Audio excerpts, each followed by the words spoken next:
네, 생방송으로 보내드리고 있는 부동산 골든타임 함께하고 계시고요. 이번 시간은 1부에 이어서 이진우 대표와 함께 부동산 시장에서 피해보지 않기 위해서는, 손해보지 않기 위해서는 꼭 알아야 하는 개념들 어떤 것들이 있는지 좀 자세하게 전해드리는 시간 이어가 보겠습니다.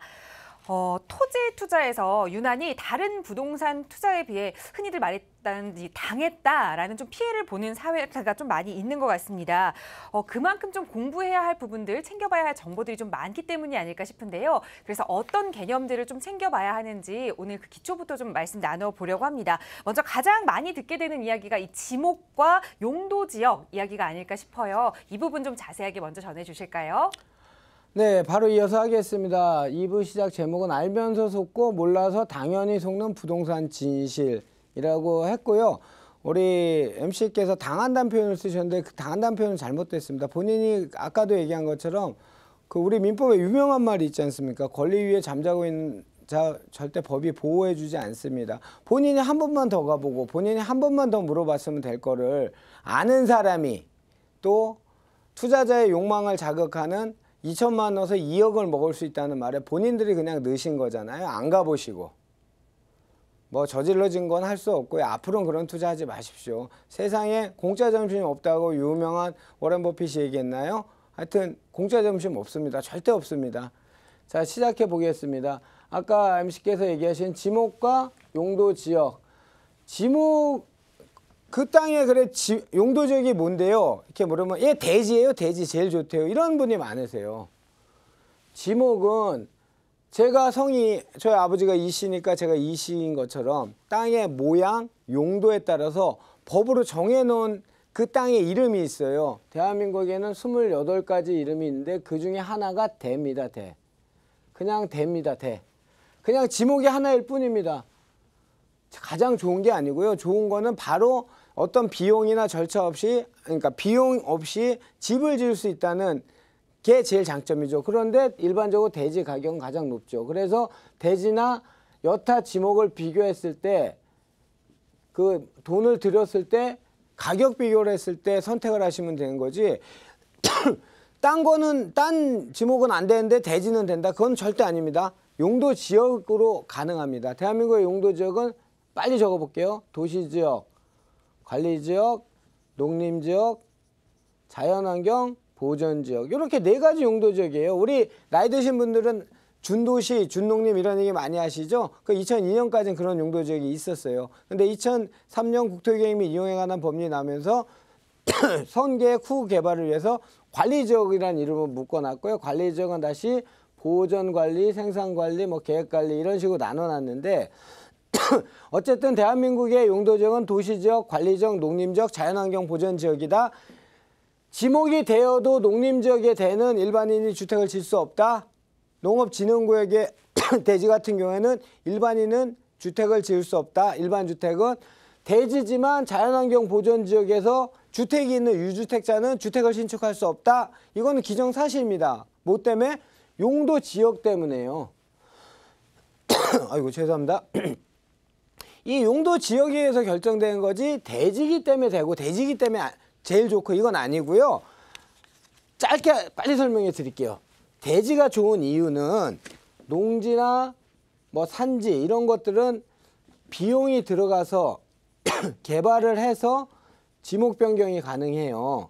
근데 대지 같은 경우에는 비용이 안 들어가는 거죠. 물론 설계비나 이런 것들은 당연히 들어가지만 여기에 들어가는 농지를 할 때 농지전용 부담금이라고 국가에 내야 되는 돈이 있어요. 산지를 개발할 때 대체산림조성비라고 국가에 내야 되는 돈이 있어요. 이 돈을 냈을 때 개발이 가능하다면 아까도 말씀드린 것처럼 그 가격이 일반적인 대지 가격보다 싸다면 굳이 대지를 살 이유가 없죠. 대지가 가장 좋은 게 아니고 똑같은 용도지역이란 전제 하에서 대지가 조금 편한 거죠. 그렇게 생각하시면 됩니다. 자, 두 번째, 농지 나오네요. 농지는 전닭과수원입니다. 전닭과수원이고요. 이 농지란 말이 왜 중요하냐면 여기 작용이란 말 나오고 우리가 흔히 제촌작용이란 말 나오죠. 이런 말들이 중요합니다. 농지는. 왜?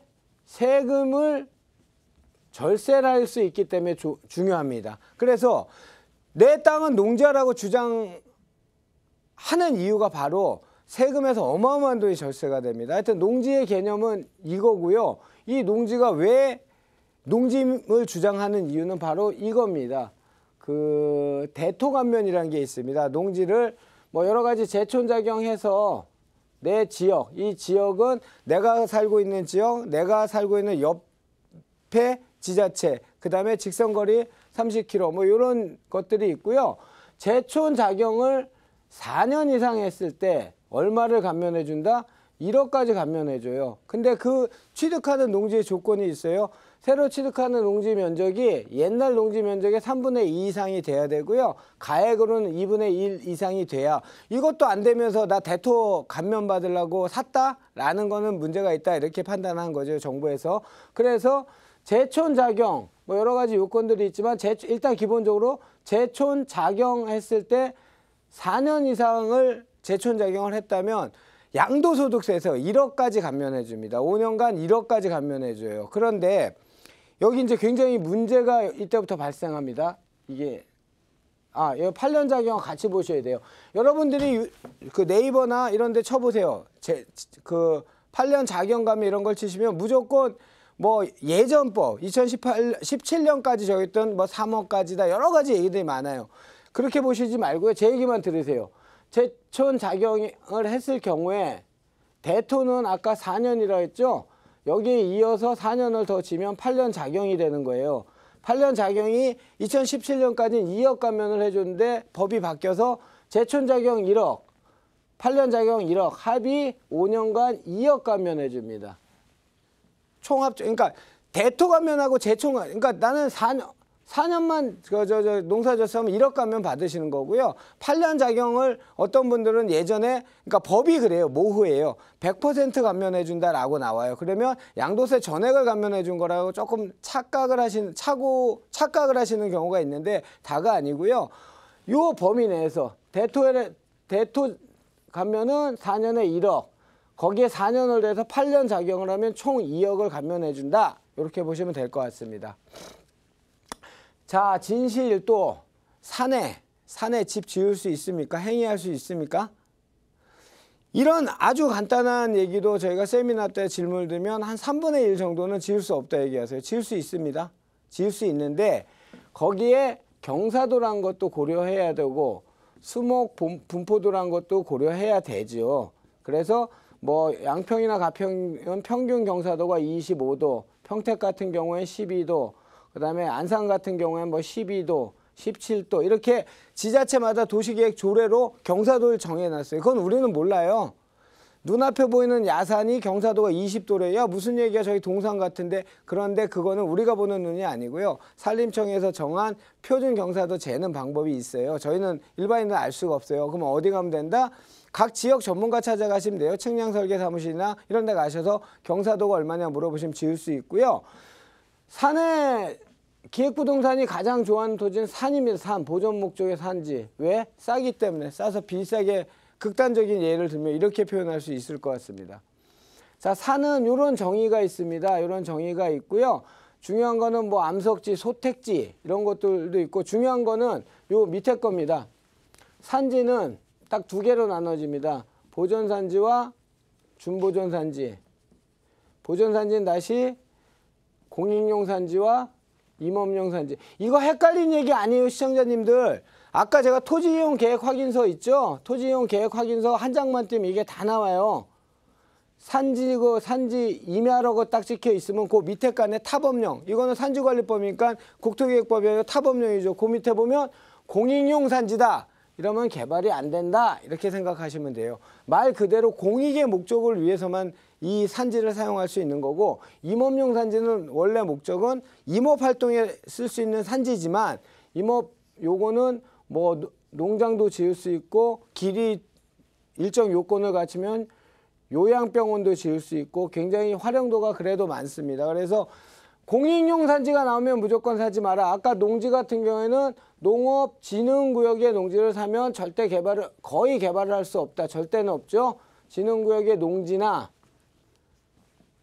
보전 산지 중에 공익용 산지는 개발이 안 된다. 이렇게 접근하시면 됩니다. 그러니까 토지 이용 계획 확인서 공부하는 것만 좀 저한테 따로 와서 좀 배우세요. 저한테 문자를 보내시는지 세미나 좀 참석하셔서 그것만 보실 줄 알아도 잘못된 땅 투자하지 않으세요. 자, 여기 나오죠? 여기는 준보존산지라고 이렇게 나오고요. 여기는 국토기획비 이용에 관한 용도지역 아까 제가 4개라 그랬죠? 그중에 농림지역의 산지인데 공익용 산지로 나와요. 이거는 개발이 안 된다 이렇게 보시면 되죠. 아까는 무슨 용도지역이 뭔가 볼까요?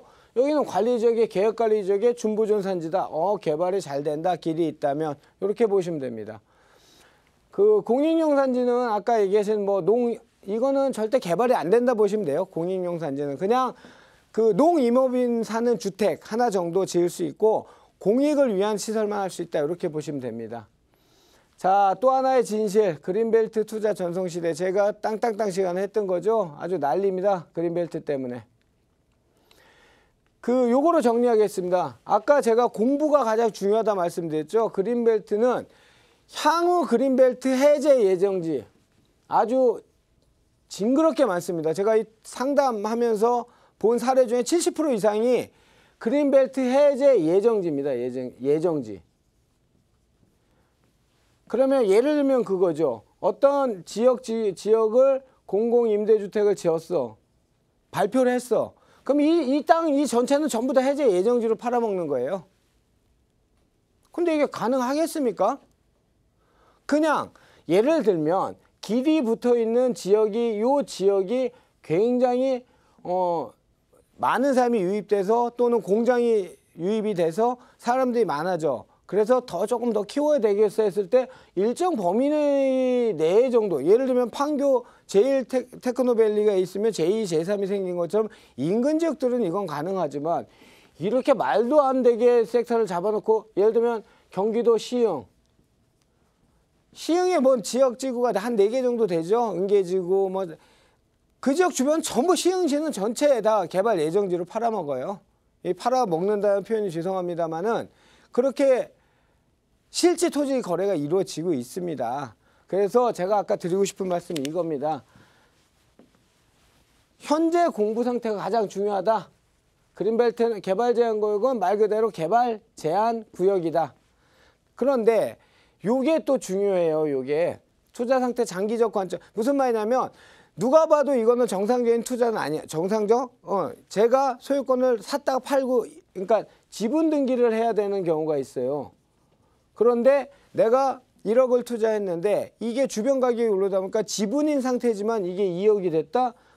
난 투자를 잘했다 못했다 이렇게 물어보시면 뭐라고 얘기해야 될까요? 잘한 투자는 아니죠. 왜냐하면 제가 가끔 쓰는 표현 중에 투자의 칼을 휘두를 때 내가 손잡이를 잡아야, 그러니까 내가 사는 것도 내 의지, 파는 것도 내 의지대로 할 수 있어야 투자의 목적을 달성할 수 있는 거지, 내가 칼날 쪽을 잡고 있으면 행사를 못해요. 무슨 말이냐면 지분 등기는 10명이 있으면 나머지 9명의 동의가 있어야 팔고요. 100명이 있다면 99명의 동의가 있어야 내 재산권을 처분권이 생기는 거예요. 처분을 할 수 있는 거예요. 이게 싫다면 천상 또 지분 거래로만 할 수밖에 없는 거죠. 그래서 하여튼 요 3가지만 염두에 두시면 됩니다. 그린벨트는 어떤 개발 예정지 다 필요 없습니다. 현재 공부 상태가 가장 중요하고, 예를 들어 공부 상태 그린벨트의 취락지구라면 이거는 풀릴 가망성이 높다. 확률이 더 높아지는 거니까 그런 투자는 고려해 보셔도 될 것 같습니다. 자, 이런 겁니다. 제일 문제가 된 게 도시지역에 아까 도시지역이라고 용도지역이 있댔죠. 근데 그 밑에 이거는 국토기획법이에요. 국토기획비 이용에 관한 법률에 도시지역을 했어요. 완전히 좋죠. 도시지역이니까. 그런데 그 밑에 다른 법령들에 따른 지역지구를 보니까 개발 제한 구역에 제가 아까 얘기했던 공익용 산지가 있어요. 이거는 틀린 거예요. 일단은 이것만 봐도. 그 밑으로 토지 이용 규제 기본령 시행령, 시행 규칙을 보니까 토지거래 허가구역이에요. 거기다 또 비오톱 1등급까지 지정돼 있어요. 이거는 개발이 안 되죠. 전혀 안 되죠. 토지거래 허가구역에서는 일정한 요건을 갖췄을 때 토지거래 허가를 받아야 소유권을 넘겨준다는 말인데 그게 안 돼요. 그러니까 어떻게 하냐면 땅을 담보로 저당권을 설정해줘요. 2천만 원 투자 가능하다. 2천만 원짜리 내 땅 담보로 제공할 테니까 여기다 저당권 설정해라. 이건 물건이니까 당신이 1순위니까 나중에 택도 없는 얘기입니다. 이 뒤에 이 저당권이란 소유권도 못 넘기는 땅인데요. 어떻게 파는 줄 아세요? 해마다 5월 정도 되면 그 기초단체 지자체들이 이런 규제들을 풀어달라고 품위를 계속 올려요, 국토부에. 그러면 그 시기를 알고 이 땅을 팔면서 5월에 토지거래 허가가 풀릴 예정이니까 풀리고 나면 소유권 이전을 해주겠다 이렇게 팔아요. 소유권 안 되면 어떡합니까? 토지거래 허가 구역에 또 넘어갔다 치자고요. 비오톱 1등급의 공인용산 개발제한구역을 어떻게 내가 손잡이를 잡는 투자를 할 수 있겠습니까? 이런 투자 절대 하지 마십시오. 자, 요즘 그 신문에 시간이 얼마 없습니다. 오늘 내용이 많다 보니까 빨리 하겠습니다. 신문에 혹시 그런 거 보셨어요? 강원도 KTX 평창 동계올림픽 끝난 다음에 즈음에서 아파트들을 그 분양 광고를 내면서 성수기 때는 민박을 줘서 수익형 부동산으로 엄청난 수익을 올릴 수 있다. 이런 광고를 많이 냈었어요. 그게 과연 바로 도시형 민박입니다. 이게 가능할까요? 그 현행 법으로 문제가 없을까요? 보시자고요. 도시민박 운영자는 특별 자격은 필요 없습니다. 2012년 내수경제 활성화를 위해서 시행된 외국인 관광 도시민 법에서 외국인 관광객에게 줄 수 있어요. 그러니까 국내에 있는 사람은 쓸 수가 없어요. 이 도시형 민박은요. 또 조건이 있습니다. 주택 연면적이 약 70평 이내여야 되고요. 객실마다 뭐 소화기, 뭐 조식 제공 시설, 그러니까 숙박 시설 갖춰야 되는데 가장 중요한 게 이 오피스텔하고 업무용 시설하고 근린생활 시설은 절대 안 됩니다. 오피스텔로 민박할 수 있다? 거짓말입니다. B&B 사업할 수 있다? 거짓말입니다. 가장 중요한 거는 세대주가 거주해야 됩니다. 어떠한 경우에도. 이 거주 안 하는 건 불법입니다.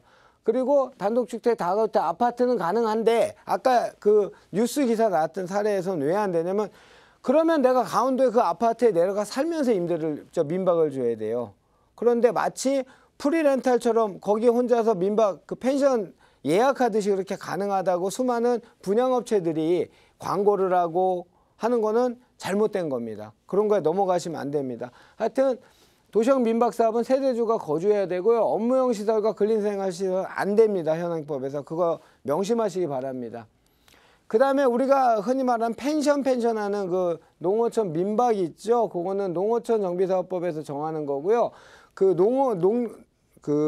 농업 지역의 경기 활성화를 위해서 농민들의 그 소득 수준을 보존을 하기 위해서 일종의 특혜를 주는 거죠. 일종의 완화를 해주는 거죠. 그런데 서울 사람이 민박을 하고 싶어, 펜션을 하고 싶어, 서울에 살다가 허가 내기 하루 전에만 가도 허가를 낼 수 있어요. 현지 농민으로 둔갑을 해서. 그래서 올해 농림수산식품부에서 대대적인 규제를 하고 있죠.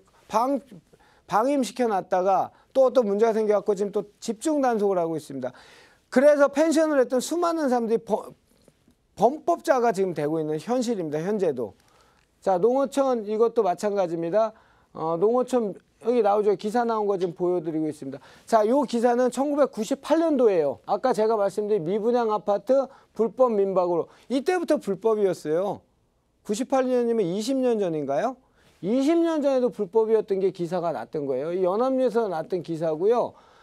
요거는 펜션, 농어촌 민박 외진 돈벌이 악용 33%가 불법 펜션이다라고 나와 있습니다. 이 내용을 이렇게 하면은 안 되잖아요. 일률적인 규제를 하든지 했어야 되는데 하여튼 도시형 민박 사업, 그 다음에 농어촌 민박 사업, 펜션 잘 알아보시고 접근하신 게 좋습니다. 다 이거로 꼬십니다. 노수익형 부동산으로요. 노수익형 부동산으로 청약의 유인이나 그걸 하니까요. 절대 넘어가지 마시고요. 자, 또 한동안 유행했던 분양형 호텔 잠깐 보겠습니다. 시간이 다 됐습니다. 이 분양형 호텔이 12년도부터 계속 각광을 받았어요. 그런데 파리 대책, 그 무시무시한 파리 대책 나온 이후에도 매체에 나왔던 얘기가 파리 부동산 대책 오피스텔도 규제, 분양형 호텔 더 주목받나 이런 기사들이 생성됐었어요. 이때 당시에. 그런데 불과 얼마 안 돼서 파산 절차 제주 분양형 호텔 불법 증축으로 고수익 보장한다더니 뇌관 터진 이렇게 막 프레임이 바뀌어졌어요. 하여튼 분양형 호텔은 레지던스 호텔과 비즈니스 호텔로 나눠지고요. 요 운영사가 문제입니다. 아까 사례에서도 이 운영사가 나머지 건 다 일반 계약하고 똑같은데요. 어떤 계약을 하고 나면 이 시행사에서 이 운영권을 주면 이 운영사에서 청렴하게 또는 고수익을 위해서 목적으로 정말 수익을 올려서 투자자들한테 리턴을 시켜줘야 되는데 이 운영사가 깨끗하지 못해요. 구려요. 또는 능력이 없어요. 리턴을 못해준 문제가 되죠. 투자자 가만히 있습니까? 소송 걸죠. 그래서 아까 사례도 바로 이런 사례입니다. 자, 운용사의 신뢰성, 수익보장증권 보장성, 공고가의 문제 뭐 이런 얘기인데요. 이 수익보장증권 보장성 계약일 뿐입니다. 그 운용사가 깡통이 돼버리면은 뭐 100억, 월 20% 보장 아무 의미 없습니다. 그 회사가 이렇게 되면 문제가 민사로 가죠. 민사로 가는데 운용사가 돈이 없는 회사예요. 아무 의미 없습니다. 이런 거 절대 혹하지 마시고요. 그 다음에 운영사의 신뢰성 이거는 정말 중요합니다. 자, 오늘 너무 많이 하다 보니까 시간을 끝에 너무 촉박하게 했습니다. 세미나 참석하셔서 좋은 정보 얻어가시기 바랍니다.